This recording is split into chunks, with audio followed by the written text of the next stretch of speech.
ក្នុងការចូលមកកាន់ channel របស់ខ្ញុំបាទថ្ងៃនេះនៅក្នុងដៃខ្ញុំមាន Technopo Wi-Fi មួយ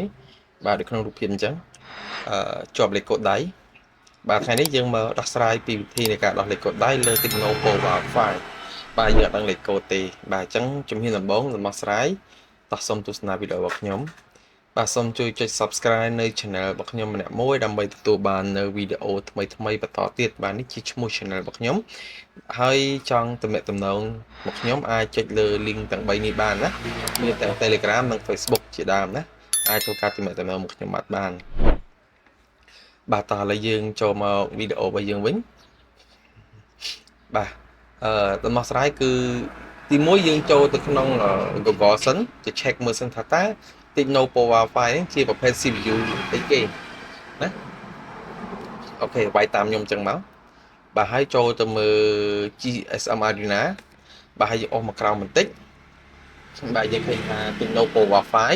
បាទត្រង់នេះយើងងាកមកមើលជាប្រភេទ CPU MTK ណាអញ្ចឹង Technopo Wi-Fi បំពាក់នៅ CPU MTK អញ្ចឹងយើងចង់ដឹងថាអាចដោះកូដ Google account ដៃជាមួយនឹង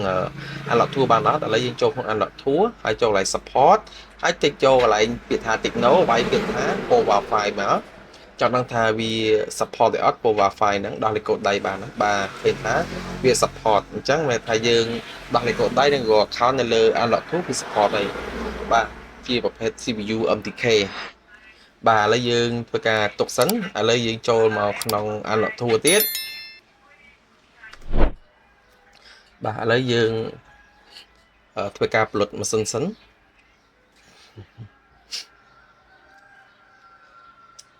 បាទឥឡូវយើងផ្លុតម៉ាស៊ីនសិនមកអូខេបន្តមកយើងចូលក្នុង Techno ហើយវាយគេថា Po Wi-Fi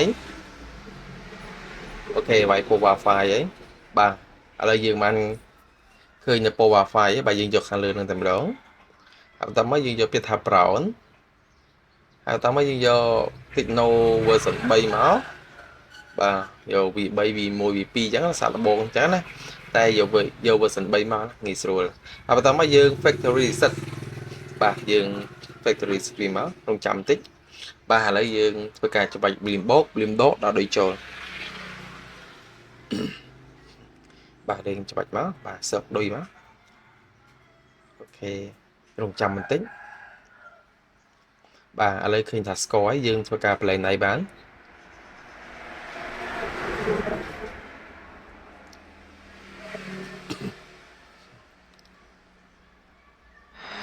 អូខេរងចាំបន្តិចបាទឥឡូវឃើញថាការដោះលេខកូដដៃហ្នឹងគឺទទួលបានជោគជ័យហើយអញ្ចឹងអូខេបាទឥឡូវយើងរងចាំតិចទៅតាមមើលប្រហែលជាយូរណាស់ចង្អុំចូលដល់មនុយបាទយូរតោះឥឡូវចេះទៅយើងធ្វើការដោះ Google account តែម្ដងទៅបាទយើងធ្វើការដោះ Google account ទៅកុំឲ្យនៅចាំយូរព្រោះយើងនឹងថាប្រកាសជាជាប់ Google account ទៀតហើយអូខេតែយើងចូលក្នុងកន្លែងមិញដែរតែរើសយកពាក្យថា Eras FOP តែម្ដងណាកុំមិនរងចាំវាចូលដល់មនុយហើយត្រង់ចំណុចនេះយើងដោតដូចជាប់ហើយបន្តមកយើងធ្វើការបង្ខំបិទវាបង្ខំវាលុតចុចប៊ូតុងទាំង3ណាហើយនៅពេលដែលទូរស័ព្ទលុតយើងបលេងទាំង3ហើយចុចទី2ទេគឺប៊ូតុង power និងប៊ូតុង blip បូកនិង blip ដកពេលទូរស័ព្ទស្គាល់ដូចយើងធ្វើការបលេងដៃបាទឥឡូវយើងធ្វើការបលេងដៃបានហើយ